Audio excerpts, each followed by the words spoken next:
the habit of mind of taking responsible risks. This is one of those habits that on the surface, yeah, we get it. It's about risk taking, but not risky behavior. It's about taking challenges on and that sort of thing. And it is. But I think we get a deeper understanding of what it's about if we rename it slightly. And this is one of the habits that I would rename if these were my habits, and they're not. But I would rename this to seizing opportunities. It's not about taking risks. It's about seizing an opportunity. And the difference between a risk and an opportunity is information. When you step outside your comfort zone without knowing anything about it, that's a risk.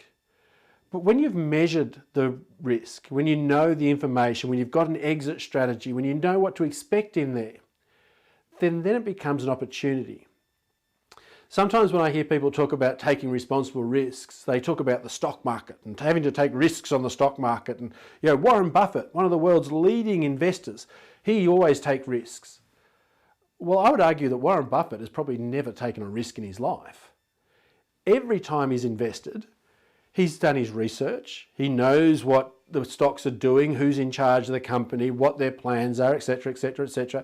And he acknowledges that sure, things don't always go to plan, but if they don't go to plan, I'll first do this and this and this, and I'll exit without taking a risk, without losing all my money. And when you've done your research, when you know that information, then there's nothing risky about it. It's better thought of in the positive sense of seizing the opportunity. And so this habit is about growth. It's about stepping outside your comfort zone.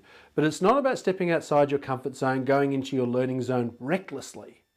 It's about going into that learning zone thoughtfully, being prepared, asking what strategies, what tools, which habits of mind are going to help me as I move into this unknown area. And what am I going to do if things don't work out the way I plan? So I'd invite you to think about this habit not in terms of risk, but in terms of opportunity.